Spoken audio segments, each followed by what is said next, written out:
Hello, sleepy heads. Tonight the lamps burn low in Egypt, casting small halos over baskets of flour, onions bundled in twine, and jars of beer still frothing from the day's brewing. Pharaohs may have dined on honey and roast goose, but most of Egypt ran on plainer fuel: bread, onions, and entirely too much beer. If these gentle histories ease the night, a soft like or small subscribe is enough. A nod that carries far in the still hours. The house is quiet except for the scrape of stone on grain. A quern turning wheat into a flour that never quite forgot its sand. Ovens glow in courtyards.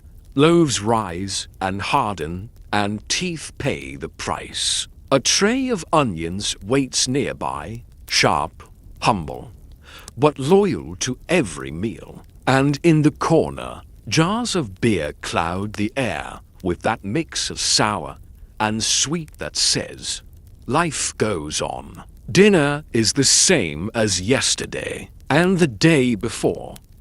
Bread again, onion again, beer again. Ordinary, filling, a little rough on the body, but strong enough to raise temples and feed empires. Now dim the screen, let your breath slow with the Nile's rhythm, and follow me into a kitchen where history tastes simple, sharp, and foamy at the brim. Tonight begins with the softest noise a house can make: grain talking to stone. The floor is reed and dust. The bench is patient, and a shallow bowl waits, without complaint, for what the morning always asks of it. A quern stone leans into its circle. Emmer and barley pour like a small brown river, and the first sound of work is a dry whisper as kernels become something that tries to forget they were ever seeds. The stone answers back with a low rasp, steady as a breath in sleep. Good news, there will be bread. Bad news, the flour remembers sand the way skin remembers sun. Water is fetched and set down like a promise. Grain is sorted by hand because that's how it has always been sorted. With a practiced flick that sends chaff where it belongs and keeps the good in a bowl that has seen as many mornings as the oldest chair. The washing is gentle, almost apologetic. Even the sieve is polite, though it isn't powerful enough to keep every bright speck of grit out of tomorrow's smiles. If there's time and the season allows kindness, some of the grain is coaxed to sprout just a little, softening itself in the dark before it remembers the light. If there isn't time, then there isn't time, and the stone will do the work the sprout did not. Kneading begins the way lullabies begin, not with words, but with emotion the arms know better than the mouth. At first the dough is stubborn and full of reason. The hands are more stubborn and full of older reason. The heel presses, the fingers fold, and the bowl's curved side holds the argument the way a good friend holds a secret, without spilling it. If there's a piece of yesterday's dough saved in a cloth at the back of the shelf, it returns like a quiet guest who knows where the cups are kept. If not, the air helps. The yeast that lives on grain and fingers and bowls is always listening, always ready to lift what is heavy. The room warms by effort alone. Palms dust themselves white. A child leans too close and leaves a nose print in the flour, and is gently steered back to safer shores. A clump cloth covers the dough and makes a small tent where invisible work happens without help. When the cloth lifts, the dough exhales as if it has opinions worth hearing. It does, It wants shaping, and shaping is where food turns into language. There are shapes that feed the belly and shapes that feed the soul. And most days they are the same. Flat rounds for quick hands and quicker mornings. Small moons that look like the patient sky. Fish that look like luck. Spirals that look like a story someone told and someone else kept. Dough cupped for molds, or slapped flat and patched and patted. A map of the maker's day. If there's a seal, it presses its little truth into the surface. If there isn't, fingertips do the job, leaving commas and periods that no one reads but everyone understands. Oven heat is not a surprise anymore. It is the family member who always arrives a little early. Coals pulled forward and raked back. Clay lids turned and set like slow eclipses. The mouth of the oven breathes ash, then smoke, then that smell that makes even a tired person stand a little straighter. Wet flour remembering it is going to be bread. The first loaf always pretends to be shy and sits too close to the hottest breath. It will blister on one side and tell everyone it meant to. The other loaves, properly timed and placed, will come out with a crust that crackles like paper whispered to at night. Bread here is not a side. It is the thing itself. It is pay and plan and patience and proof that a day happened and will happen again. A loaf stands in for coins, which are ideas. A loaf is not an idea. It is weight and warmth and a smell that says the house did its work. In places where foremen count rations with a voice that has no color in it. The oven counts time with a glow that does. Workers line up when the heat says to line up. The dough is not offended by schedules. It knows the rhythm before the bell knows its clapper. There is humor in all of this because there has to be. The loaf with a burnt ear tastes best. Everyone says so, and everyone knows it's a lie said for love. The child who steals the first. Feel and pretend not to is caught and praised in the same breath. Someone swears by the blistered blister. That forms when a careless hand brushes the oven mouth with too much confidence. Someone else fixes the mistake like it was always part of the plan. A kitchen is where pride and practicality move around each other. Like dancers who refuse to step on toes. Steam lifts from split loaf the way a small prayer lifts without needing a priest. It smells like toast and smoke, and the little sweetness. That grain hides until heat tells the truth. The knife is never as sharp as the hand wants it to be, but the hand knows how to pull the cut apart with a surgeon's mercy. Crumbs dive for the table and are rescued. Nothing here is ever wasted. Not the crust that becomes tomorrow's soup thickener. Not the heel that becomes a silence you break with a laugh. Not the flour that stays in the creases of a thumb. No matter how much water says otherwise. The house's history is written in mistakes it learned to keep.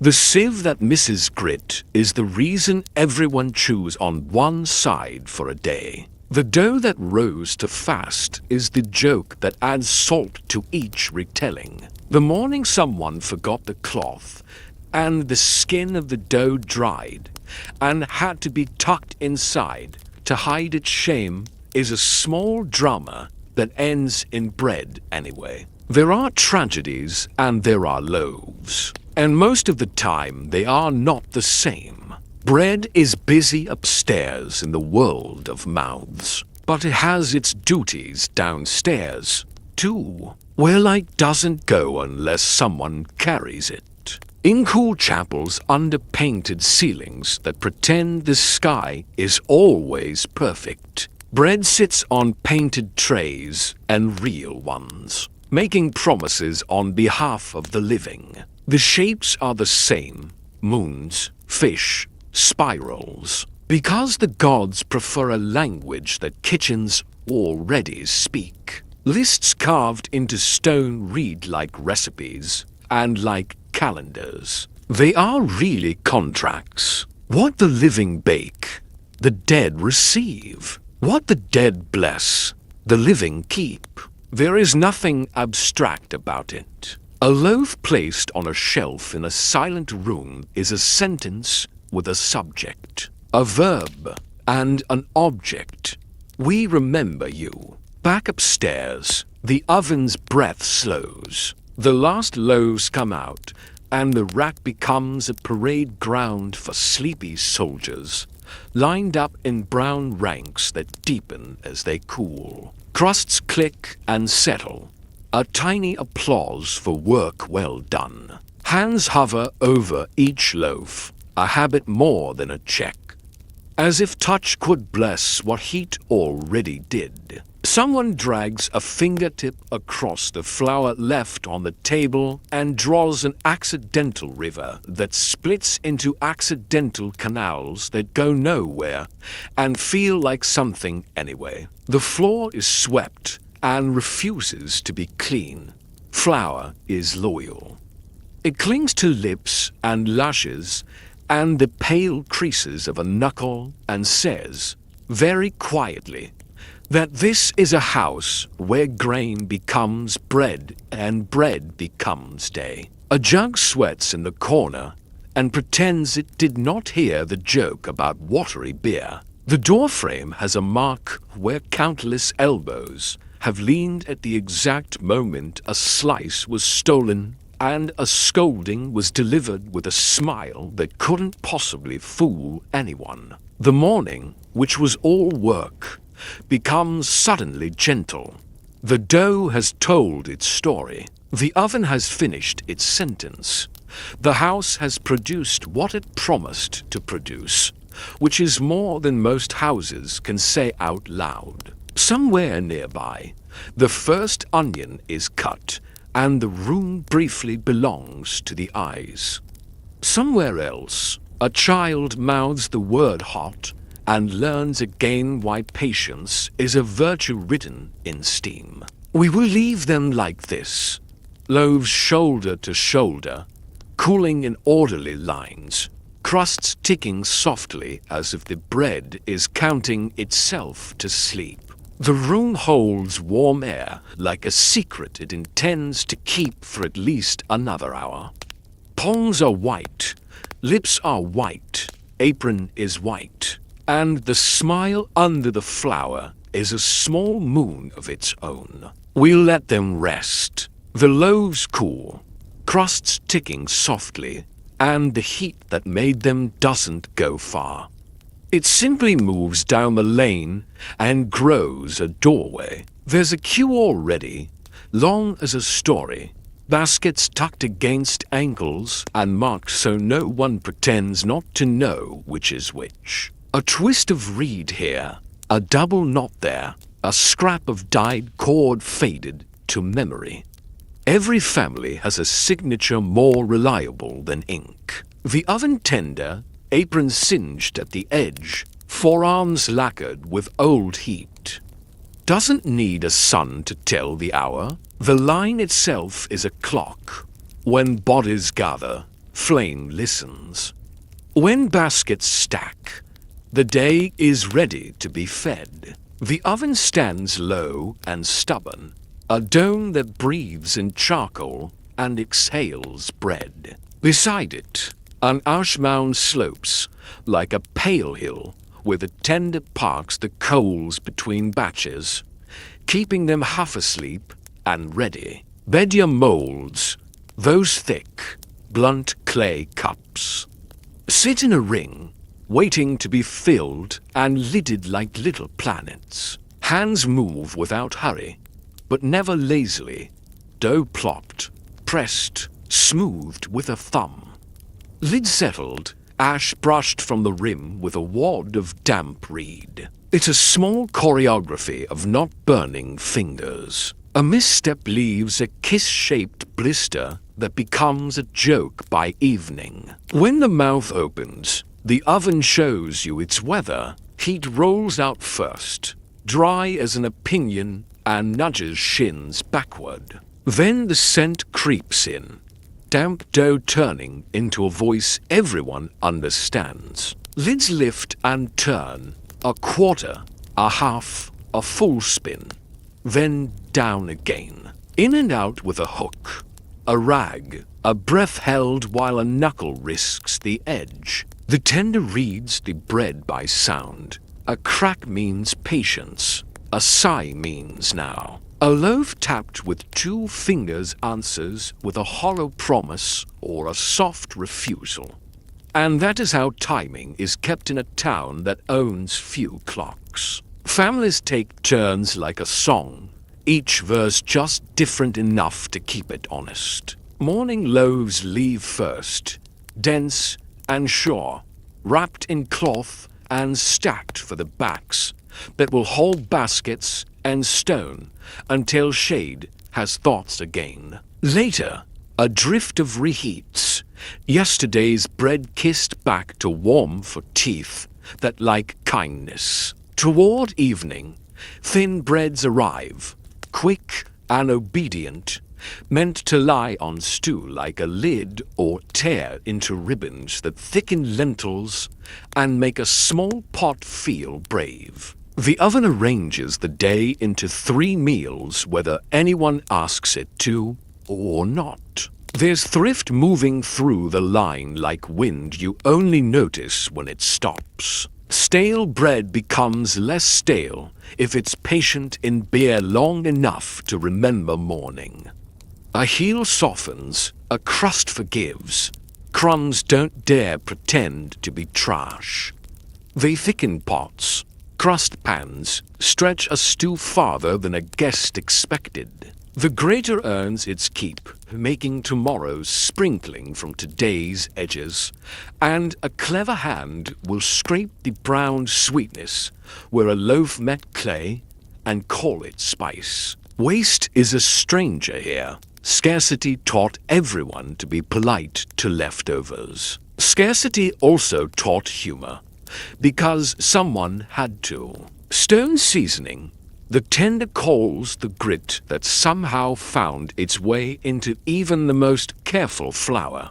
And everyone bites the right side of their mouth and pretends they don't hear their enamel answering back. There's a pride to a blistered crust, to the blister on the hand that earned it, to the loaf that caught a little ash and insists the gods prefer it smoky. A grandmother swears her row at the wall gets the hottest heat and the best lift. A neighbor swears the tender favors anyone who remembers his name on feast days. The tender smiles and turns a lid a little, proving nothing and everything. Ash dust lives in the light here. Little grey stars floating up and down on the currents people make when they talk. Voices keep low. Quiet carries better than shouts. And rise when laughter pushes them. You hear a mother telling a child not to touch the bedia because we keep our fingers for weaving. You hear a man's list for the afternoon wrapped around a joke so the list doesn't feel like a chain. The oven speaks in crackles and the faint click of clay lids settling. The bread answers by shrugging itself under its own skin. Sometimes a batch slips. A lid sticks hard and someone yanks, and the loaf tears a little, revealing its honest heart. Another lid goes too long, and the bread pants when freed, gulping air a moment before it remembers to be food. The tender keeps a wet cloth that hisses when it meets the dough, cooling just enough to let the next line move. There are blinks of chaos, but only blinks. A communal bake is a flock flying, turns and dips look wild until you step back far enough to see the shape they keep. You can smell where each basket will go by what else sits in it. A pinch pot of salt for the neighbor who traded an onion for help mending a fence. A sprig of something green that survived in the courtyard's shade. A folded version of yesterday's bread that wants a second chance in broth. This is a village organized at the temperature of bread. The baker's wife slips in for small moons stamped with a seal you could recognize by feel. The widower brings molds with an edge chipped just so. The boys run for bundles of reed to keep the parade of lids from burning palms thinner than sense. When there is a pause, and there is always a pause, the oven mouth looks like a beast sleeping. Someone tells a story about a festival baked long ago, when the line wrapped twice round the square, and a stray dog became a saint for the scraps it stole. Someone else swears they found coriander in a loaf once, and the child beside them looks up as if spice were a star you could catch and bake into your own sky. The tender listens, turns, lifts, sets, and does not miss. The village arranges itself around heat the way stones arrange themselves around a foundation. They are both the thing that holds and the thing being held. By midday, the oven has learned everyone's name without asking. The ash mound has grown and shrunk 3 times, and the tender's rag is more steam than cloth. Heat radiates into ankles and knees until you don't notice it, until you step into shade and feel hollow without it. Crusts split and sigh as they cool on mats and racks, and a low chorus of approval runs along the bench each time a lid lifts to show a dome done right. A hand sweeps ash from the threshold with a grace that makes you think it's always been that same hand, in this same place, since ovens learned how to be mouths. Someone brings stale bread back, embarrassed, and leaves with a lesson not to be embarrassed. Drown it in beer and call it soup, the tender says, and the advice is so calm it could be a blessing. Another brings crumbs and trades for time, asks the oven to give yesterday courage to be today. The oven does not argue. Clay remembers every loaf and reformats heat accordingly. Afternoon leans toward evening. The thin breads, quick little suns, go in and out like thoughts. A pot of stew appears beside the ash and breathes along. Its surface trembles when lids lift and settles when they drop. Envy and relief in equal parts. Children fall asleep against baskets and wake when a crust crackles too loudly, laugh, and fall asleep again. The sun makes a fan of light across the floor and fills it with ash motes that climb and fall like a slow blessing. There is a last round, and everyone knows it by the way the tender sets his shoulders and how the line straightens. Even though it did not mean to, the molds go in heavier, lids set as if the clay itself was saying, "We've done enough." The heat slackens just slightly at the edges, a kindness for fingers that have been brave all day. A final crack, sharp, satisfying, runs through a row of loaves and leaves, behind the smell that makes even the tired smile with their eyes. Then it is time. The tender pulls coals forward, rakes them flat with a slow, steady arm, smoothing fire the way you smooth blankets for a sleeping child. Ash makes a soft sound when it settles, a small sift that feels like hush. The oven mouth goes dark, Less beast than cradle now. People gather their baskets and their jokes, their reheats and their thin breads, their crumbs and their plans for what to do with both. The lane grows its evening. The heat stays behind to think over the day. And when someone walking home hears a crust, sigh in a basket and smiles without looking, that's just the oven finishing its sentence in another language, far gentler and just as warm.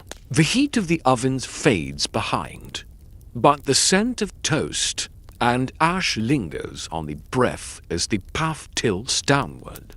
The ground cooler, the light thinner, the air settling into a hush that keeps its promises. A doorway deep enough to forget noon opens into limestone that remembers water, the walls breathing out a temperature like kept secrets. Lamps draw small amber circles on stone, each flame with its own tiny spine of smoke. The first thing the dark wants to show is a table that is not a table, carved where wood cannot rot, a slab with a shallow spout, a basin that once knew water, and an altar face crowded with familiar things.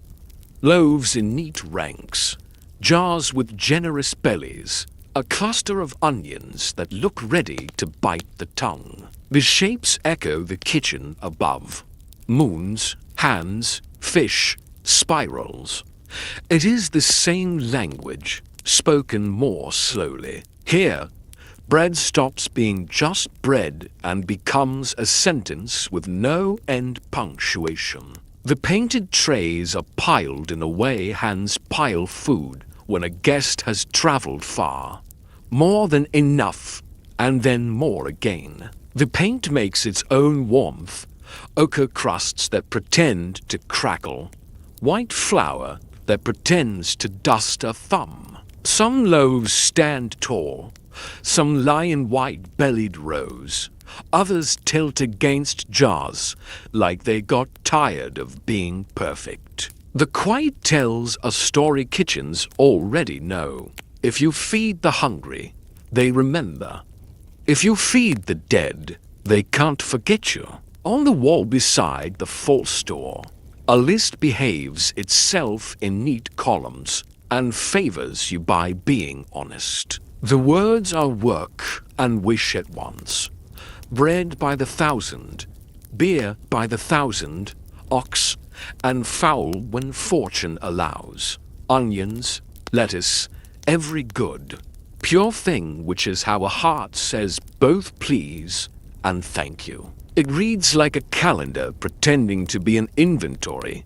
It is really a contract. What was offered when breath still argued in the chest is expected again where breath is a memory. Kitchens above keep time with heat.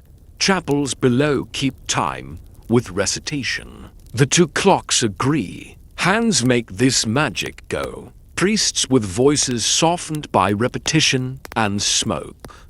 Family with baskets under the arm and dust on their cuffs. A neighbor who passes by on a festival day and pours water over the stone so the spout can send it earthward like a message written in rain. The lists are recited like lullabies. Names of loaves, names of jars, names of meats and greens, a music of enough. The words do not need to be believed to work. They need to be said where cool stone listens carefully, and where the painted bread has already begun pretending to be warm for the sake of courtesy. Incense moves like a thought you can smell. It climbs, turns, and settles in corners, writing soft shadows around offerings that never stale or mold, even when the living forget to come. A papyrus sheet rustles like a dry leaf when it is unrolled. A reed pen scratches like a sparrow's foot. Wax invites a seal to rest its face where a prayer has finished and needs someone to say that it ended well. Oil smoke from the lamps threads the air with a thin sweetness, a perfume for gods and ghosts and anyone else hungry for the idea of comfort. The logic in this room is gentle and strict at the same time. In the world above, scarcity sneaks into flower with sand and grit. Below, abundance behaves itself on every surface. In the world above, a burnt ear on a loaf is a joke lucky enough to be believed. Below, every crust is flawless, every heel generous. The chapel is a correction and a compliment, a way to tell the dead that in the story, where they live now, the pot is always full, and the bread is always fresh. The onion is always just sharp enough. The beer always kind to the gut. It is not lying. It is the truth told as comfort instead of proof. A loaf here is not only calories, not only labor. It is time, needed and risen and cooled into a kind of promise. It says, "We will be here next dawn, and the dawn after. Your name is a habit we keep." It says lineage out loud without having to say the word. The same seal pressed into flour for a father and a daughter, a son and a mother, a house that keeps its flavor even when the hands change. Reliability wears a crust in this country. Stone respects that. You can't stand between two worlds without moving if you stand in the right doorway. On one side, the kitchen's breath, steam lifted by knives that are more patient than sharp, ash on lashes, murmurs that keep the room awake. On the other side, the chapel's silence, cool as a pond dipped in water, the tremor of a flame when someone exhales a list, the small clink of a jar set down where it belongs. The thin wall between them is a kind of skin. The living feed the dead with painted feasts and poured water. The dead feed the living with a steadiness that is hard to come by when the river misbehaves or the mill has a bad week. Sometimes an offering looks too much like supper not to laugh. The onions on a carved table carry their own tiny green shoots, as if they forgot they were supposed to be still. The loaves arranged into squares pretend to fit together like tiles, the way baskets of bread do when a careful hand stacks them. A carved duck stretches its neck as if it remembered being a bird a moment ago. The joke is kind, the way good jokes are. It keeps fear from becoming the loudest guest in the room. A priest straightens a tray that didn't need straightening. A family leaves with empty baskets that feel heavier than full ones. Someone runs a thumb across a painted crust and almost expects flour to lift into the air. It doesn't.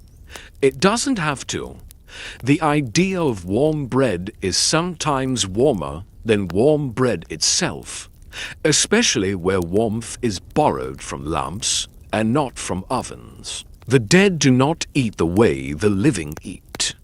They are nourished by memory kept in order and by promises renewed on schedule. If the schedule breaks, stone keeps the list for a while. The lamp by the door stutters, catches itself, and goes on. The breath taken in this room is slower by nature, and the exhale longer, as if the lungs respect the echo and do not wish to crowd it. The last act is the simplest, a look back at the painted tray, where abundance arranges itself into a pattern it has learned by watching kitchens closely. There is nothing to fix. There is only the good habit of leaving things as you hope to find them again and again. Close the door softly. The bread will keep. Steam thins into air. And where the kitchen settles, the courtyard takes over.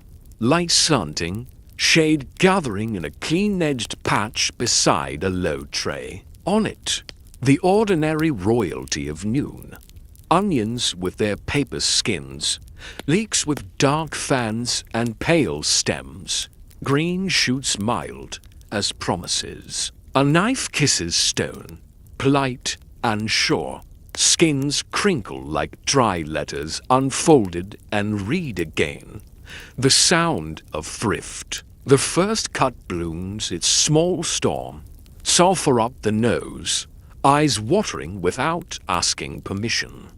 And someone laughs because this is how flavor says hello in places that don't waste words. The plate here is a habit. Bread first, onion second. The bite wakes the mouth and tidies the brain. The tongue stings, and then a swallow of beer rounds the edge, making the sharp behave. A second bite, a second sip. The world narrows to chew, breathe, swallow, a rhythm that organizes more than hunger. A child asks if onion counts as a feast and gets the answer every elder keeps ready. It counts as enough. Enough is not stingy, enough is honest. Midday moves quickly when fields own the hours. Lunch under the sun is not a table so much as a pause. A pocket gives up an onion, still warm from skin and cloth. Bread breaks the way bread was designed to break, along invisible lines that only hands can feel. Salt pinched from a twist of cloth turns each bite into a small ceremony that refuses to announce itself. Do people share without bargaining? Because you cannot share an onion neatly, and you shouldn't try. The beer that follows is thick and tired, exactly like the men who drink it. And in a moment they are standing again, sleeves rolled, the bite still singing in the mouth as if to say go on, go on. There are seasons even for a food that never leaves. In flood time, greens behave like guests who arrive early and help. Fresh shoots curl into the bowl, sweet and mild, the bite of youth more perfume than punch. In leaner months, the bulbs step forward, stacked and braided in the cool like patient lanterns. You can read a household's year by the pile. High for cautious summers, low for celebratory winters when someone forgot to count. Shoots pushing from an older bulb like little victories, green flags raised by hope and neglect together. Nothing here is decoration. Everything is a plan. Not every mouth wants the same onion. A laborer favors the big stubborn ones with a bite that clears the head like weather turning. The cook in a careful house prefers the mild rounds that bruise to sweet in a pan, quiet enough to make friends with lentils and not argue. Children chew the green tops and find grass and pepper. Old men slice paper thin and pretend they don't wince. Each bite is a vote cast for the day you expect to have. Each tear is a tiny tithe, paid without complaint. Flavor is dignity in places where plenty is suspicious. Pride lives in the combinations that never forget themselves. Bread with onion is not a shortcut. It is a principle. It works, so it stays. Onion with salted fish and a handful of herbs makes a meal that can carry to more hours of work on its back without groaning. Onion beaten into a bean mash turns one bowl into three, and no one calls the trick by an ugly name. You can eat like this beside a king, and not feel small, because a good bite is a good bite even when gold watches from the other end of the room. The little pains are part of the pleasure. The nose smarts, the eyes drip. The fingers shine with juice and dust in equal measure. The knife knows its business, sliding under the skin with a sound that feels like competence. The crisp snap of a ring halved, and then halved again, is the drumbeat of simplicity done well. Half the tray is factory, half the tray is garden. There's a sweetness under the sting if you know to look. Onions are like people that weigh, sharp until the heat of a day coaxes other stories out of them. Here is a pattern sustained by hands rather than recipes. An elder slices over a bowl, the rhythm slower now, but no less certain. A younger hand scoops, salts, and pats.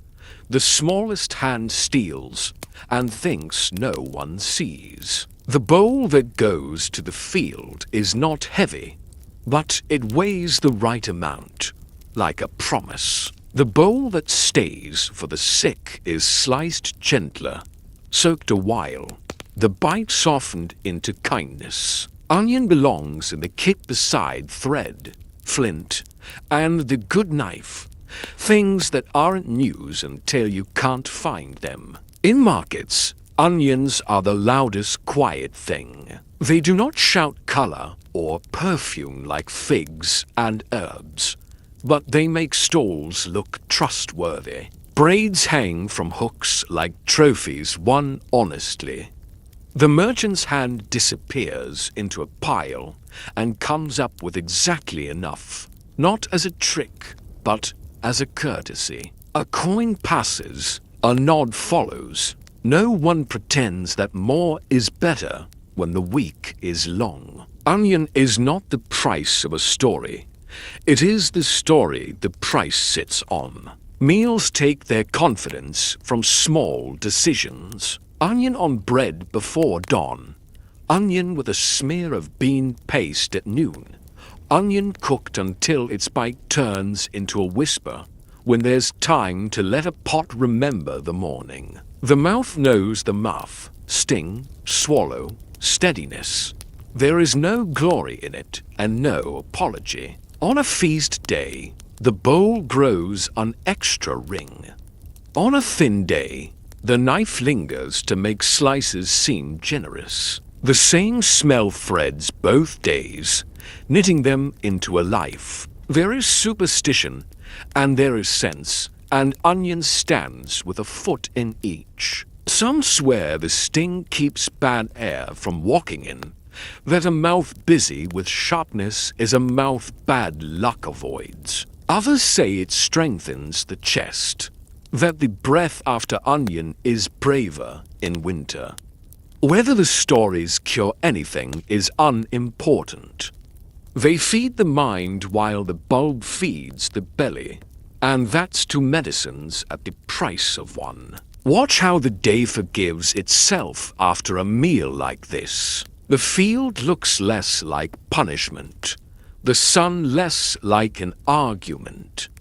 A joke lands better because the mouth is awake. A grudge loosens because the hand is busy peeling for someone else. Onion makes room where there wasn't room before. For a little more work, a little more patience, a little more saying yes when no is rude and maybe is dangerous. Evening will make other claims. Thin breads and stews. A bit of date when fortune blinks. But noon belongs to this. A tray in the shade, skins rustling, the soft percussion of knife on stone, a bottle sweating, a child counting rings and losing count. The world narrows to a few strong tastes and a few good rules. The head clears, the day continues. When it does, the tray tells the truth of use.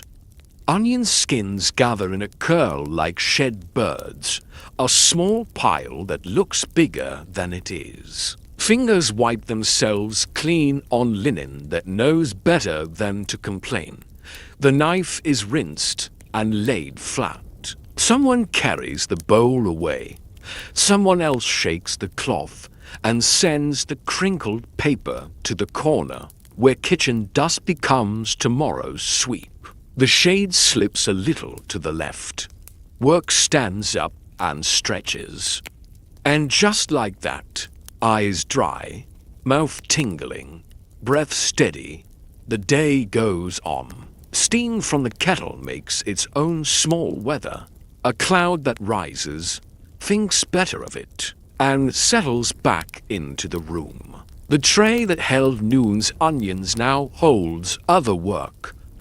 Halves steeping in warm water, slices crushed under a stone, a little bowl waiting for what comfort can be coaxed from something so ordinary. In a world without mint and nettle tins that lie about miracles, the breath wants what it can get, sharpness tamed by heat, a sweetness that shows up if you ask politely. A mouth rinsed with onion water won't change the season, but it might change the way an hour feels, and some cures are mostly that. There are aches that don't need a priest and don't respect schedule. A shoulder that complained all morning has decided to sing. Someone sets a mortar down, soft thud, and bruises onion with patient circles until it slumps and shines. Mixed with a pinch of salt, wrapped in linen, it becomes a poultice still warm from the bowl. It sits on a stubborn joint like a hand that means well. The smell is not a whisper.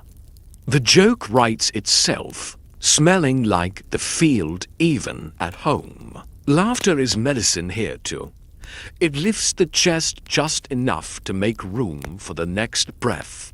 And the poultice does what it can in the silence that follows.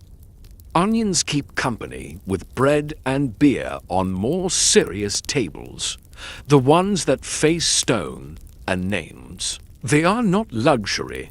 Their honesty laid out where promises like to gather. A small cluster on a carved tray says what kitchens say without speeches. We bring what feeds us. We share what works. The gods don't need spice to be flattered. They need to be told the truth in the language of supper. And onion is fluent. Children learn sharpness in sips, a slice rinsed in warm water, the sting taken down to a manageable rumor, tucked beside bread that knows how to forgive. They taste and wince and grin and look for the beer bowl the way birds look for shade. Elders, who have seen harder seasons, take their onion another way, simmered a breath longer, steeped into a tea that smells like work turning into rest. No one insists that it heals all things. The elder does, though, with absolute confidence. Onion tea for cough, for chest, for the kind of day that bites first. Disbelief is not required. The ritual is the point. The cup warms the hand. The hand warms the heart. The heart makes room for sleep. Some cures are only half in the bowl. The other half is in the room. The hush around a sick bed, where sound is careful and movement is smaller than usual. Steam lifts. Someone squeezes a shoulder. A lamp leans its light into a corner where fear was thinking about being loud. Onion on the breath bends harshness into something a night can live with. A rag soaked in warm, scented water finds a forehead and convinces it to stop arguing. The body stays complicated, the hour simplifies. Heat changes onion the way patience changes people. The first scent is sharp, all elbows and opinions. Then the pan waits a little longer, the kettle keeps its whisper going, and the room fills with sweetness that forgot it knew how. This is how a harsh day becomes an evening with manners, a little simmer, a small surrender.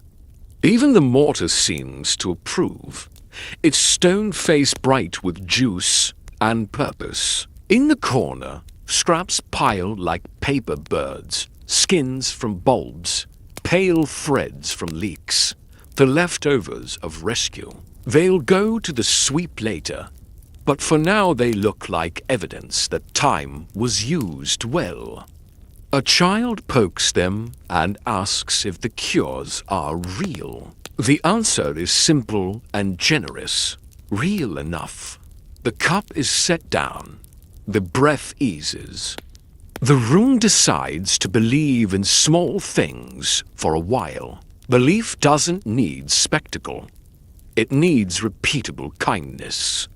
Onions show up in recipes and recitations, in markets and on carved stone, in jokes and in quiet rooms where people go to decide whether to worry. They repel hunger more reliably than they repel misfortune.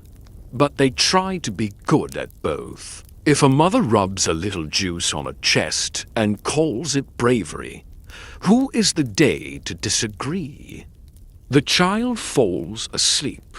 The mother sits back and watches the lamp hold its ground. There's a rhythm to care that sounds like kitchen work. Kettle lifts, pours, cup receives, cools. Someone tests with a fingertip and nods. Someone else turns away to cough into a cloth so as not to wake the sleeper. The mortar scrape slows and stops. The knife is rinsed and laid down with the quiet that tools deserve after they do the right thing. Under the humor and habit is a simple fact that refuses to dress up. Familiar helps. The tongue knows the taste. The mind knows the story. The body, tired of arguing, agrees to rest. Outside, the air considers becoming night. Inside, the onion's sharpness has softened into something you can sit with. The elder's cup is only half empty, but the eyes have become heavy and uninterested in finishing. The joke about smelling like the field will be told again in the morning, because it's true, and because truth with a smile is easy to remember. A blanket settles over knees. A hand smooths a wrinkle that didn't need smoothing. Cures and comforts meet in the same bowl tonight. The steam from the kettle has stopped making weather and started making a ceiling. The lamp trims its smoke to a thin, polite line. Someone yawns without apologizing. The house reduces itself to the sounds it likes best. Breathing, a cup set down, linen moving like slow water. The sting fades, the warmth stays. Morning begins where last night's kettle left off. In the hush before chatter, a square of shade laid neatly on packed earth, and the soft bustle of baskets arriving two at a time. The market wakes like a throat clearing. Reed frond shadows stripe the ground. Braided bulbs hang from a pole in orderly ropes, each braid the color of pale straw and old patience. Measures of salt gleam like broken shells in shallow cups. Voices are low and bargaining is gentle, more like a ritual than a contest. Two fingers laid on a braid, a tilt of the head toward a fairer number, a nod that means yes, without letting pride say the word out loud. The crunch of salt when it is poured is loud for something so small. The fish stall breathes out its tang and draws a thin crowd of people who pretend not to rush. Onions sit at the center without demanding it. Braids sway slightly when a breeze imagines itself bold. Loose bulbs roll into one another like gossip that refuses to be mean. A hand disappears into a basket and rises with 3. 2 for the pot, 1 for the pocket. Paid for with a measure of barley flour or a coin that has more dirt than shine. Someone trades lentils instead, small, brown, weighty, with promise. The merchant tucks them into a jar kept for such respectable arrangements and pours out salt with a flourish, the old friendship between salt and onion tying the mouth together. The pairings are known and yet worth repeating, the way a favorite story keeps its charm if you tell it honestly. Onion with lentils turns water into patience and patience into supper. The rings soften, the bite goes from sharp to sure, and the pot learns how to hug. On feast days, dates walk into the bowl, chopped and shy, and their sweetness meets onion's edge like two cousins discovering they get along. There's sometimes a rare, shy hint from a neighbor's pot, a whisper of coriander, a flicker of cumin. Borrowed like a cup and returned the next week with gratitude baked into the bread. Onion and salt do most of the work, but a festival loves to be noticed. Preservation is its own market, and everyone shops there. In dark corners at home, braided ropes rest on wooden pegs, the loops like sleeping geese. A string is cut one bulb at a time, with the care reserved for good news. The sound of the cut, a small, decisive snip, has more comfort in it than it should. Waste is avoided like sin, or perhaps like foolishness. The two are often the same in kitchens that refuse to brag. Papery skins become kindling, thin roots and green threads become the part of the sweep that doesn't embarrass anyone, and a bulb with a bruised side gives up its other side to a pan where heat forgives almost everything worth forgiving. What moves through stalls isn't just food. It's social glue that learned to wear skins and scales. Sharing an onion at a threshold is a signature, less formal than ink and more binding than a promise said too loudly. A neighbor presses a handful of greens into a palm and gets back, 2 days later, a small plate that tastes like gratitude. This is how the street keeps its temper, with edible agreements, with salt measured by the "that's enough" of an older hand, with the same joke told 3 times and still earning a smile, because the teller changes the ending each time by a finger's width. There is a particular luxury that arrives quietly after months of dry bulbs, the first fresh, sweet onion. It's not a trumpet, it's a bell heard from the next village. The knife goes in, and the nose expects the usual scold, but finds a sudden sugar, a meadow where a field used to be. Everyone notices. A child leans forward like a bird. An elder closes the eyes for a second longer than needed. The cook who has been patient twice a day all winter stops pretending not to be happy. The bite is still onion, but it holds back its sting like a friend with manners. For a week or 2, every bowl thinks itself lucky. The market is a map of trade without borders drawn. A fisherman's hand smells like the river and lays down salted fish that promise to behave in a stew with the sharp and the sweet. A potter's cloth sack clinks with small cups meant to measure salt, grain, promises. And a cup passes to a woman who has kept 3 houses fed with 1 fire long enough to recognize tools worth buying. Lentils pile like little moons, cheap and reliable. Sesame appears and disappears like a rumor. The onion stall does not learn patience, it teaches it. Shadows move with the sun as if it were a baker turning loaves at the perfect moment. The reed frond stripes crawl across baskets and bare toes. The crunch of salt punctuates sentences the way laughter punctuates confidence. Fish tongue spikes the air in brief waves when a sack opens.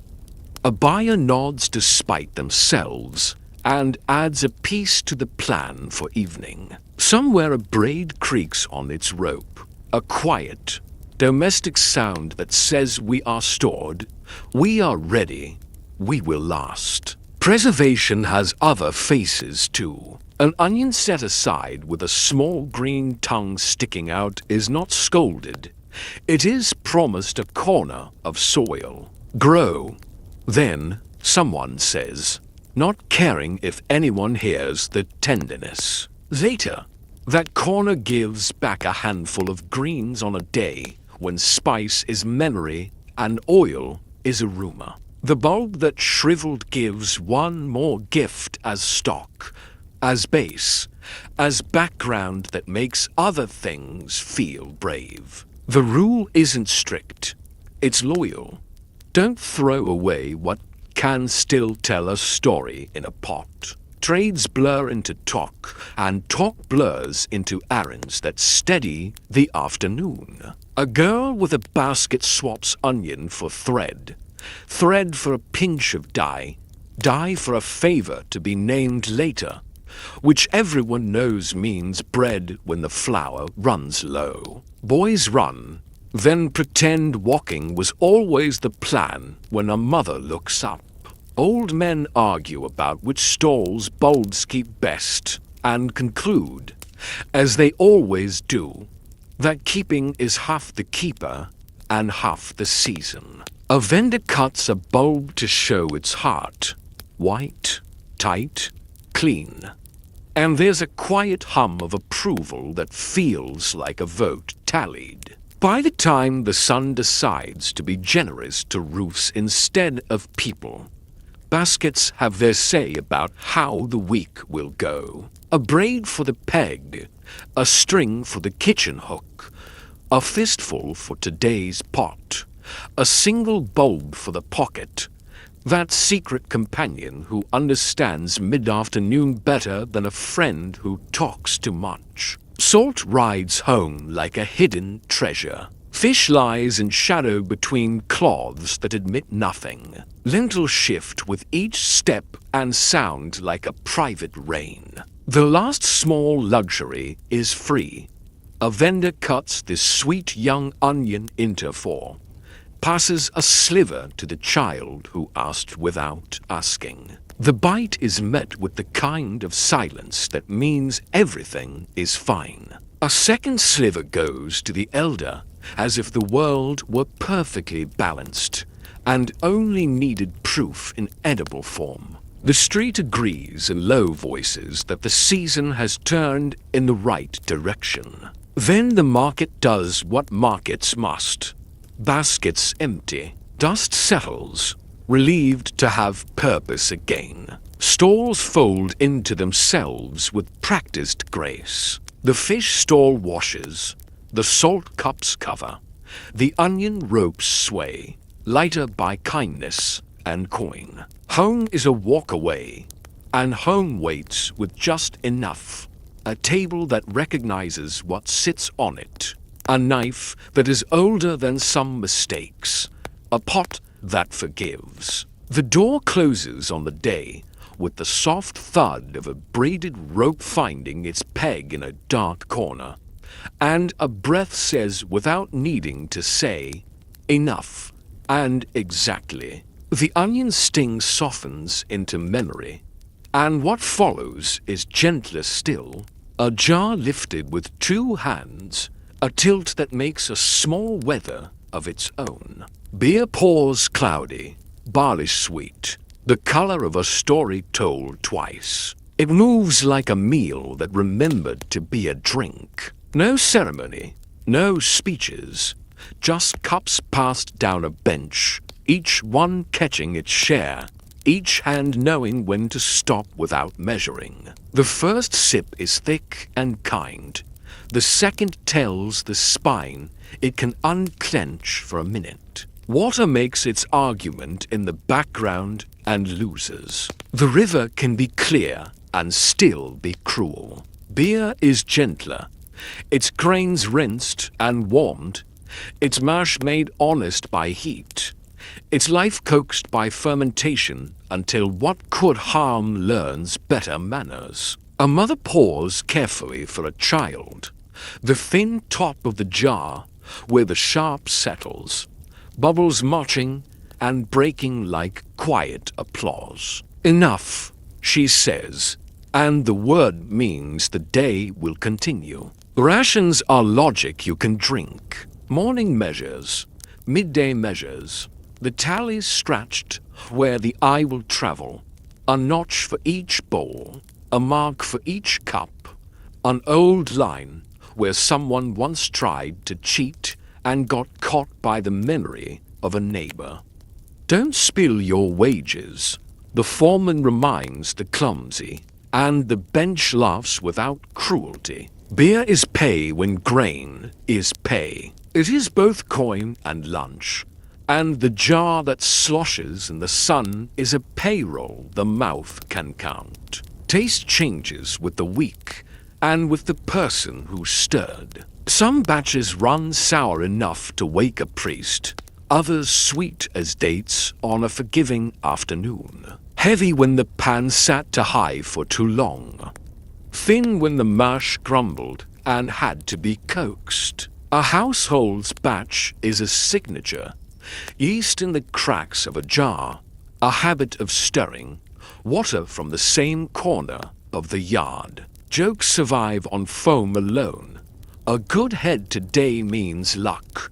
Bragging rights, a mustache you wipe with the back of a hand, pretending not to be proud. Work knows how to stop when a jar arrives. The bench creaks. The line of spines loses an inch to comfort, and voices fall just enough that words start landing where they were meant to. A sip makes a sentence easier to finish. Another sip, and the silence between people becomes friendly instead of tired. Even the tools take the pause as permission, leaning like they mean to listen. Beer does not solve the afternoon. It makes room inside it. The air warms by grain alone. There's a humid sweetness that sticks to skin in a way no one minds. Foam laces the inside of a cup and dries like a map of where the mouth has been. A jar is heavier than it looks. Shoulders remember the lift even when hands pretend they don't. It goes from arm to arm as if it were a child tired of being held by only one person. When it's set down, the earth answers with a small sound that feels like gratitude. There is a rhythm to pause. Oldest first, then the one who hasn't had enough, then the one who came late and looks apologetic for no reason. Children get a sip that looks bigger than it is, and the look they give back is performance and truth at the same time. Not too much, someone says, and someone else echoes it. Not because they doubt, but because saying it is part of how the village keeps time. The jar circles and slows, and no one needs to count to know when it is almost done. You can tell this season by the beer if you pay attention. Flood time is generous. Bread loaves sacrificed to the mash. Date juice sneaking in when no one looks.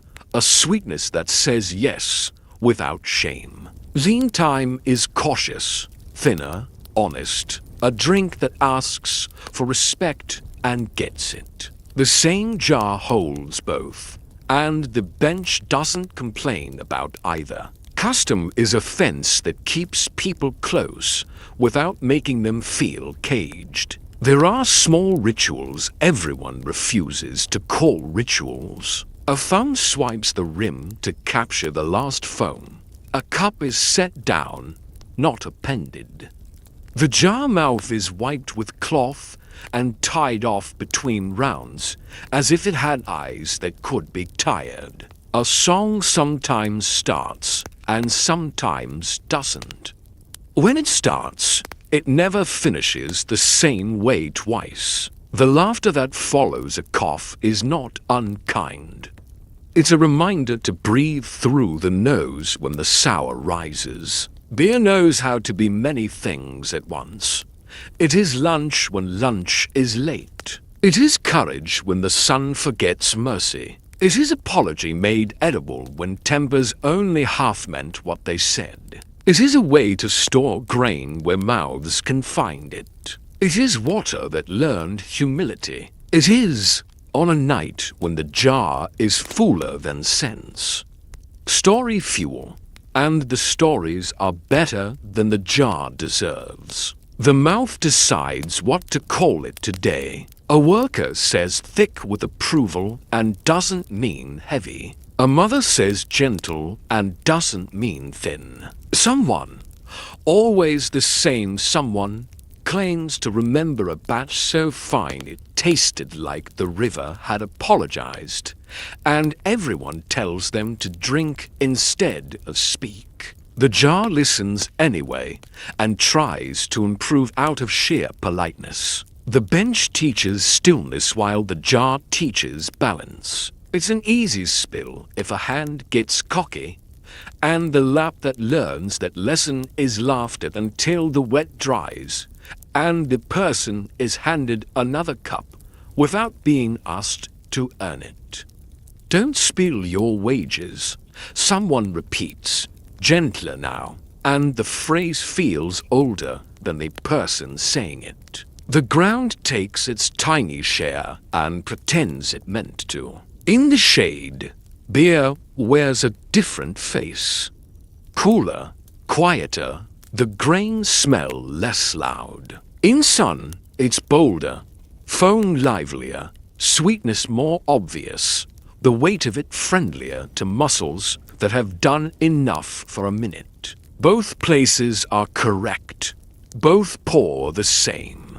What changes is the face taking the cup and the work waiting for it to be set down. Midday measures collect as memories, tallies scratched into wood, into brick, into habit. A mark for the morning when the jar felt endless. A mark for the day the jar was late and everyone pretended not to mind because pretending was kinder. The oldest tally is a joke no one understands anymore.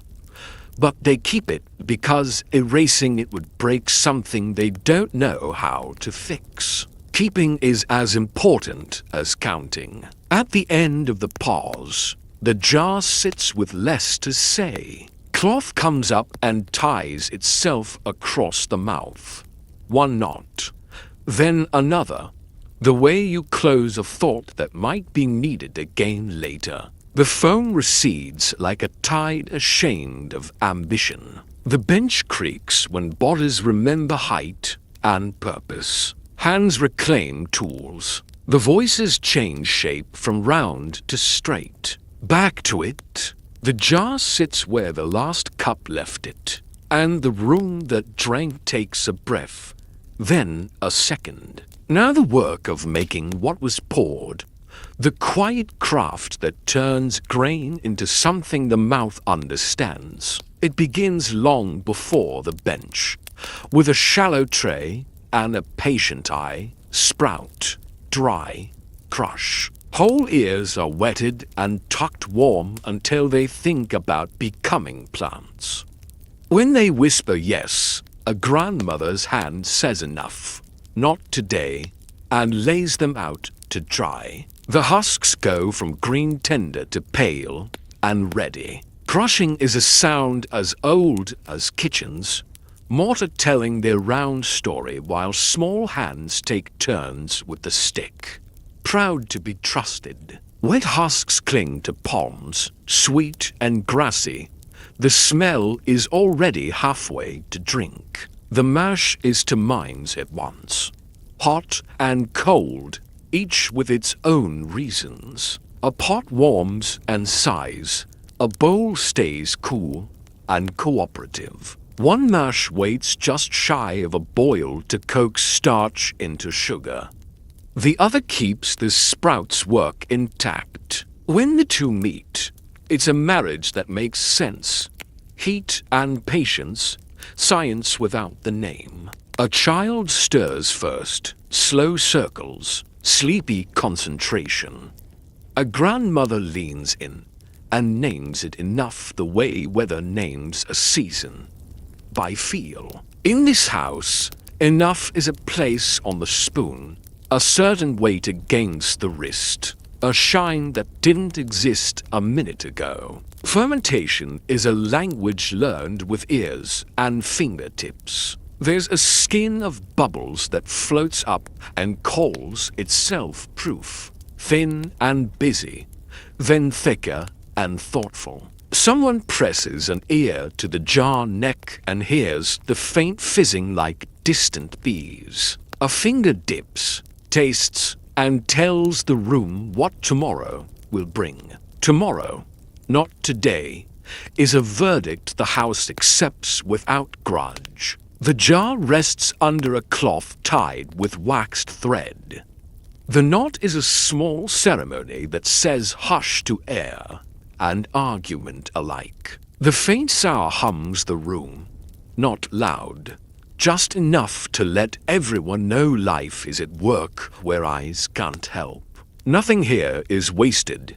Even the mistakes get eaten into meaning. Spent grain leaves the jar heavy and goes to a different hunger, pressed flat and browned into cakes that travel in pockets, or slipped into a stew where it thickens body into comfort. Strained mash keeps telling its story in a pot with onions and lentils, turning thin water into something you can lean on. Lids are lifted and set down like steady breathing. A ladle hesitates over the last thick spoonful, and then decides that tomorrow can have its share, too. Seasons change the recipe the way seasons change faces. In cool weather, the mash stays thicker, and nobody complains. Beer with shoulders suits a morning that forgets kindness. In heat, thinner brews make work possible instead of personal. Herbs arrive when luck finds them. Mint if a friend with a shady wall shares. A green sprig when a pot pretends to be fancy for a night. Dates get smashed in when celebration needs help remembering itself. The recipe is the same in principle and never the same in practice. Houses taste like their people, and that is the point. Knowledge moves by watching more than by words. How long to sprout? Watch the grain's mood. How warm the pot? Count heartbeats and look at the steam, not the fire. When to tie the cloth? When bubbles stop bragging and start making promises. The child who learned to stir learns next to sniff, to hear, to wait, to say not yet with the same authority as an elder says now. Mistakes are not erased. They are told as stories with laughter where the scorch was worst. Remember the batch that ran away becomes a family joke and a rule against leaving the jar alone when wind talks through the door. Senses keep the ledger better than ink. Wet husks on palms feel like work turning into drink. The faint fizz is a lullaby that means microbes are busy on behalf of the house. The thread pulls through wax and ties with a small, sticky sigh that says tight enough. The sour that fills the room is not scold. It's a promise of gentleness later. Lift a jar and its weight tells you past and future. The grain that went in, the cups that will come out, the afternoon that will get a little softer around the edges when it should. Sometimes the line between kitchen and brewery blurs so completely that names aren't helpful. Bread loaves, baked shy of done, crumble into the mash and offer their yeast to the cause like veterans volunteering for one last shift. Other days, malting is tidy and official. Sprouts clipped, grain crushed, schedule kept. Both paths know how to arrive. Both end in jars lined along a wall, shoulders touching like cousins at a story. A cat patrols between them, tail high, as if it owns the invention of patience and intends to protect it from mice and impulse. A brewing day has its own small weather systems. Steam clouds rise and dissolve. The faint sticky heat of grain coats arms and refuses to be an enemy. The room's sour hum folds into the onion from a pan nearby. The two scents shake hands and make a third smell that can only be called home. You can feel fermentation under your palm if you press it against the jar. Tiny pops, a heartbeat not your own. And you pull away not out of fear, but out of respect for busy work. Every house has the batch it brags about and the batch it forgives. The bragging one will be remembered by season and story. The year the flood was kind, the night the singing would not stop, the phone that drew shapes and people swore they saw lions. The forgiven one will be remembered too, with a smaller smile, the time the marsh sulked and needed honey, the day a new jar taught everyone how not to tie a stopper. Both become instructions that no one needs to write down. Toward evening, lids cool and cloths breathe. You can hear tiny changes as jars decide they have done enough and the room agrees. A finger tests a thread, a hand tightens one knot and loosens another.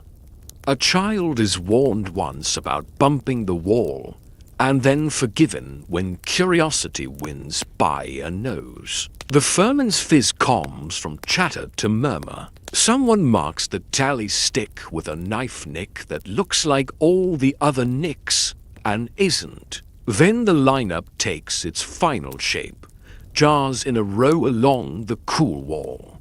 The clay still warm to the touch, but less eager to show off. The cat does its last patrol, inspects a shadow, finds nothing worth reporting. The room falls to its best self, quiet, clean enough, smelling like work that will turn into rest without being asked twice. Sleep gathers at the window and waits for the lamp to notice. It will.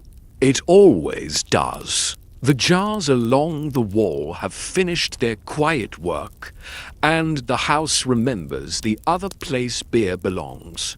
Out where backs bend, where foremen count, where a ladle can feel like mercy. Morning at the labor yard is all dust and discipline, marks on tablets, lines of names, and a voice that reads them without color. The ration bench is the only soft part. Wood ladles knock against clay with a hollow, friendly thud. Bowls fill, bodies lift, and shoulders seem to come back to themselves. Bread can be counted in loaves.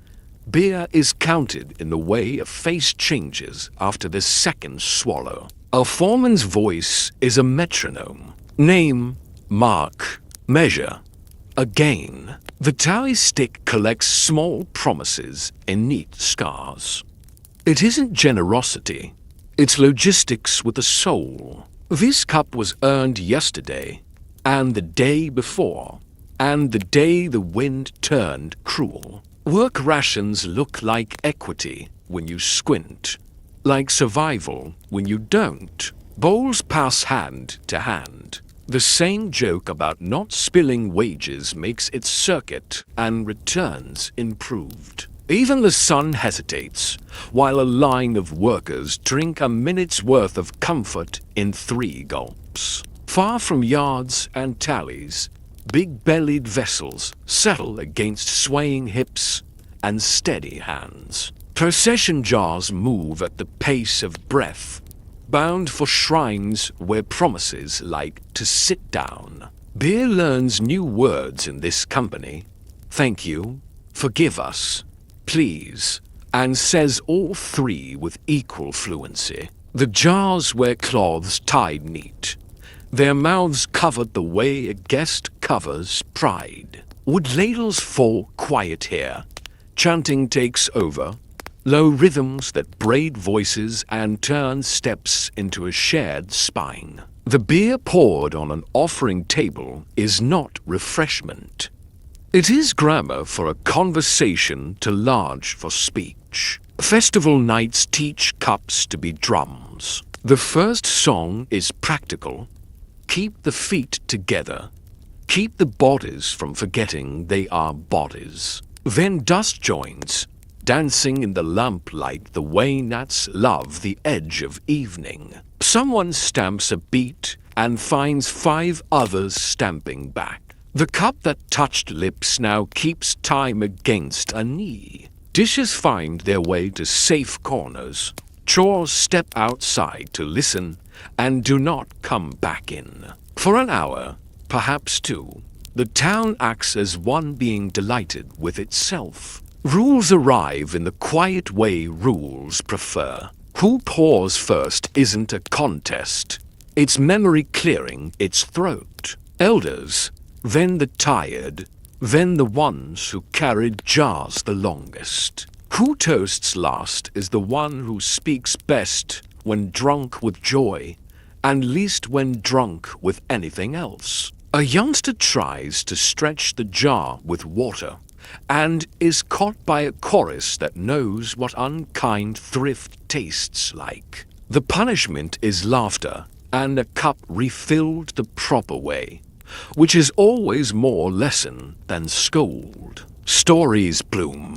The one about the jar that foamed like the river, and made a widow dance. The one about the festival when even the cat kept the beat. They get better each year, not because facts change, but because bodies remember how to tell them. Between songs, there is the small stickiness of spilled foam on fingers, a tacky badge that turns to strangers into neighbors. A hand reaches for a sleeve to wipe, thinks better, and licks with the formality of a child pretending to be polite. The night air cools sweat in streaks, painting maps on shoulders with a brush borrowed from the sky. The bench that hosted noon's ration now holds feet and laughter. Cups travel without missing a hand. Ceremony returns before dawn, quieter than a god's footfall. Procession jars come home empty, heavy with their own silence. Ladles knock again in yards where names are recited like recipes. The work does not resent the night. It wears it like a clean shirt. Beer pivots from sacred to practical without changing its face. Wage, lubricant, offering, oath. The clay remembers every purpose and refuses to choose a favorite. There are subplots only the careful see. The man who pours for himself last at the ration bench will be the one who pours first at the procession, because justice also likes symmetry. The woman whose house keeps the best jar will lend it on a feast day and get it back with a garland of herbs only her walls could grow so well. In a corner, a scribe tallies without moving his lips. In another, a child learns to keep rhythm on a cup and is shushed by a father who smiles instead of scolds. Aftermath belongs to the brave and the practical. Jars stack mouth down, a chorus of round backs against the wall. Cloths hang from pegs, damp with song. The courtyard echoes itself, then stops. What remains are the footprints and the feeling that something large and gentle passed through, and will pass through again. Hangovers wear gentler names here. Heavy head, slow tongue, soft bones. Remedies are obvious. Water, shade, a heel of bread, a sip of yesterday's batch if it behaved. Work will forgive a late shoulder on the morning after a saint's day. The foreman's voice will remember to be human for 3 names, perhaps 4. Sacred spaces close themselves with different habits. A spill on stone turns sticky and then sweet. A priest wipes it with a cloth that knows its choreography. Chant rhythms keep their shape in the air a little longer, like smoke that forgot where the lamp ended. The smell under the offering table is grain and breath, stubborn and kind. Someone sets a small cup down, just there, because just there feels like where a hand wanted to stop. The night offers its last cool and pretends not to be leaving. People drift toward thresholds that can tell festival from ordinary day by the scuff of sandals. The rules that kept joy from turning into harm tuck themselves away in the same corners as brooms and ladles. A cat checks each jar stack in case a miracle leaked out and left crumbs. It did not. Miracles are tidy when they are made of habit. Back in the yard, the monotone returns, softened by memory. Bowls are filled, bodies restored, ladles thud. The joke about not spilling wages has a new verse, written last night by someone who discovered the exact angle a cup must tilt to look empty and still be half. No one tries it in daylight. Beer does not need defense, only respect, the kind practiced with arms and shoulders, with chalk and cup, with song and hush. Courtyards learn to sleep with 1 lamp left. It is more custom than need, a way to tell the dark that people will be back soon with jars and names. The wall takes the last bit of warmth from the stacked clay and lets it go without a show. Somewhere, a cup lies on its side and dreams of becoming a drum again. The air decides to stop tasting like grain and start tasting like night. The jars sleep too. Morning inherits the last kindness of night. A bench still cool. A jar tied quiet. Plates waiting like open hands. The breakfast table is not a table so much as a plan. Dense bread with a crust that means business. An onion bite that wakes the mouth, a beer bowl that forgives water's arguments. Lentils when they're ready, brown, patient, willing. And if the day is kind, a fish salted enough to remember the river without trying to swim. Nothing here is decorative. Everything works. Work arranges appetite the way bells arrange ours. Eat fast, work long. Chew becomes a measure of time when clocks are a luxury. For chews to a swallow, 3 swallows to a thought, a heel of bread to the door. The first pause is mercy disguised as ration. A bowl that steadies hands, a sip that lets a sentence finish itself, a bite that tells the back to be brave for a little longer. Later, the same plate with the same parts, efficiency worn into ritual, monotony softened by knowing what to expect. When appetite wants variety, The house provides small, convincing lies. Dates for quick sugar, cut, smushed, or eased straight from the skin. A thread of syrup that sticks to fingers and makes even stern bread smile. Herbs from the courtyard pot. Mint if shade was kind. Dill if a neighbor remembered to share seed. Green flickers that make a bowl look like it knows a secret. Sesame when a cousin visits. A pinch that crackles under tooth like a rumor that turns out to be true. The architecture stays the same. The paint changes. Children learn the plate like a map drawn in a kind hand. Smaller bites they can manage without a fight. Thinner beer they can swallow without a flinch. They count rings of onion like they count steps to the river. Fingers learn what belongs where.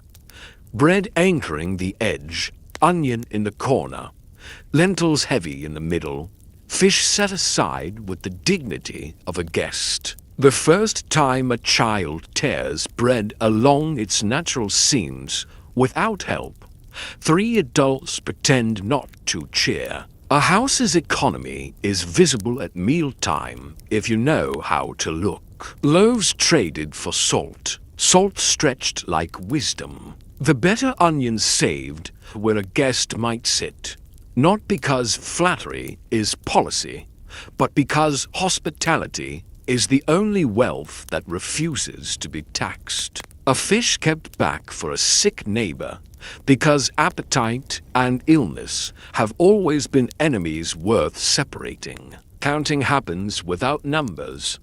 How many bowls can we fill? How often can we say yes?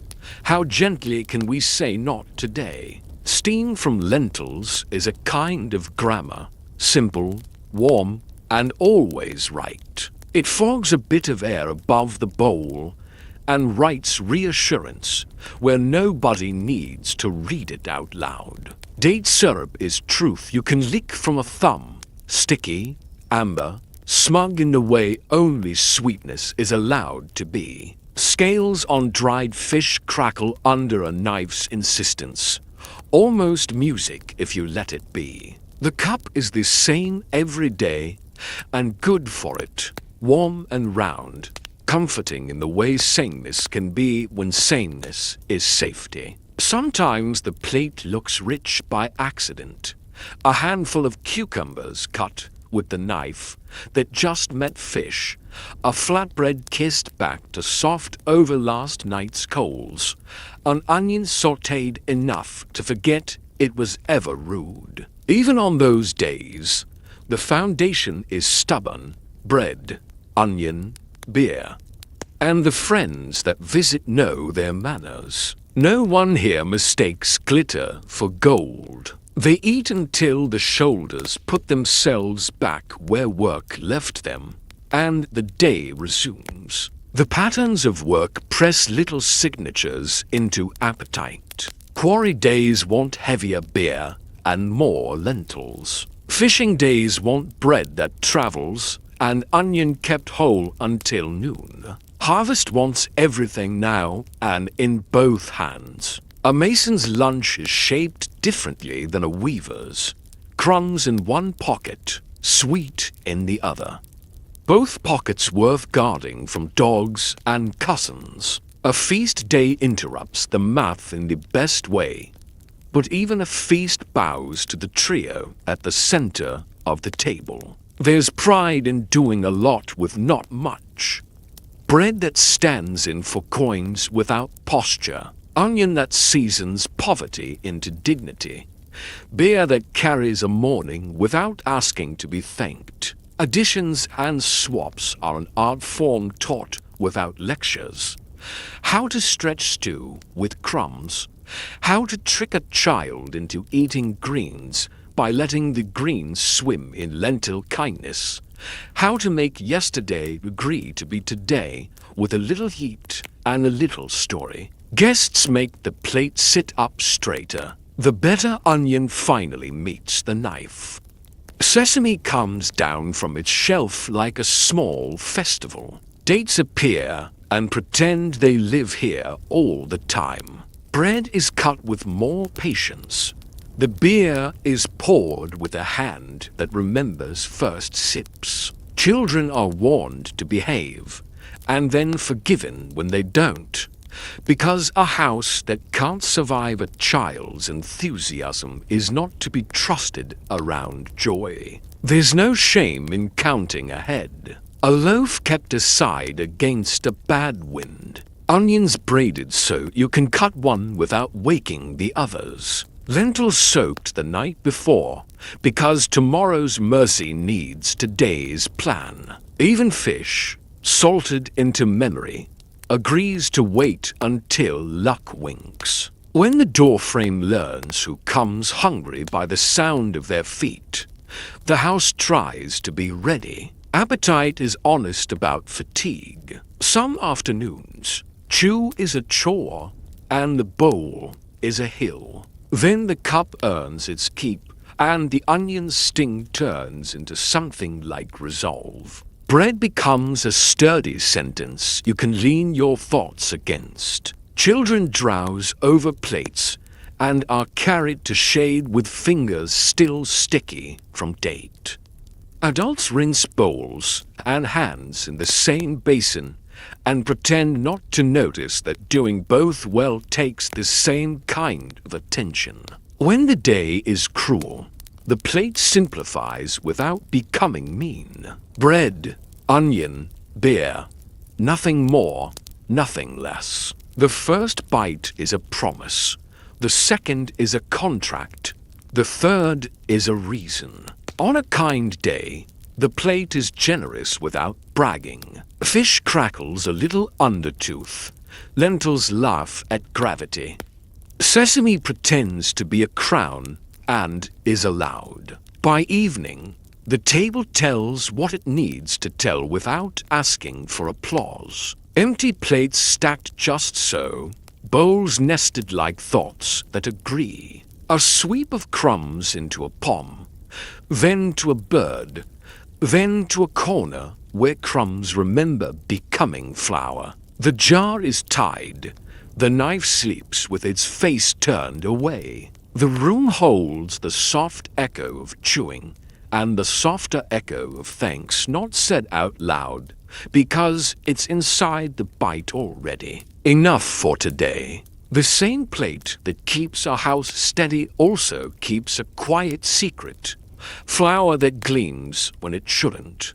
A sparkle that has nothing to do with sugar. Stones teach grain to be bread, and stones leave their signatures. Sandstone querns shed a little of themselves into every morning, tiny chips too honest to hide, too small to lift back out again. No sieve is perfect. The bowl that looks like blessing also looks like a riverbed if the light hits just wrong. A heel torn open shows crumb and crust, and a glint where there ought to be none. And the tongue will find it later, as tongues do. Chewing becomes its own kind of labor. Jaws wake sore and go to bed more so. Guns puff and sulk. A laugh has to negotiate with teeth before it agrees to happen. There's a crunch where there shouldn't be. Not the noble crack of a blistered crust, but the mean bite of grit that got through anyway. A smile pauses at the corner when a sharp edge makes its point. Bread remains the plan. The mouth revises how to live with it. The day accepts this arrangement without drama, because the day must. Folk fixes take their places like chairs around a low table. Rinses that ask the mouth to forgive the morning. Poultices that warm the cheek and promise comfort, if not remedy. Patience, always patience, wrapped around pain like cloth around a hot rock. A child is taught to chew the soft side, to turn a bite so the tender part meets the back teeth that still mean well. Elders swap news about which bread went gentle and which fought all the way down. No one expects miracles. Everyone appreciates a small mercy. In the long view, enamel thins like a riverbank in flood season. Teeth flatten, then pit, then crack. A missing corner becomes a missing line, becomes a story told around gaps. Elders keep talking anyway. Words slurred by absence, but fixed by insistence. Stone stories and river stories and bread stories, all told between sips and pauses. A tooth gives up its seat with a small, bloody sentence the house does not read out loud. Someone says it was time and means both the tooth and the day. Pain becomes ordinary without becoming trivial. A hand strays to the cheek as often as a mind strays to worry. Both return to their work when called. The cool relief of water is courted, even if water argues later. A cup at the lip is still a kindness, whatever follows. Onion helps by being itself. Sharp distracts from sharp. Beer helps by being what it always is. Soft edges and a slow exhale that keeps the jaw from clamping shut against the next bite. Bread keeps being bread, and bodies keep being brave. There is a compassion in naming the cost. This is what building looks like from the inside. Enamel traded for monuments, nerves traded for leveled blocks, jaws that learned to carry their ache the way shoulders carry baskets. The stones stacked in the sun have the same ancestry as the grit in the loaf. The body pays in small change. The pyramid's face is smooth because mouths learned to live with roughness. No one writes that on stone. Everyone feels it in the dark. When the day has been loud and the jaw would like to be quiet, the tongue does reconnaissance it would rather refuse. Tea finds a razor edge where a good bite left a bad memory. It maps a ridge that wasn't there last month. It tracks a crack the way a scribe tracks a line. The mouth negotiates terms with each meal. You behave, I'll be careful. Bread, being bread, behaves as much as it can. The knife does its part, thin slices, crust trimmed for the elder whose stories deserve easy passage. The stew receives more crumbs than usual, and the stew is happy to serve. Rituals grow around the ache the way ivy grows around stone. Rinse after the last bite. Press a warm cloth to the jaw while the kettle cools. Sit with the cup and breathe until the sting considers being less proud. Don't eat the crust on bad weather days. Give the better side of the loaf to the one who worked in dust. Let a child have the heel while their teeth still forgive. These rules have no scribe. They have many authors. They keep love and food on speaking terms. There are brave days and negotiating days. On brave days, the bite is taken without ceremony, the wince swallowed, the joke told anyway. On negotiating days, the bowl is tilted toward lentils, the bread softened with beer, the onion sliced thinner, and kissed by heat until it remembers sweetness. Both kinds of days are honest.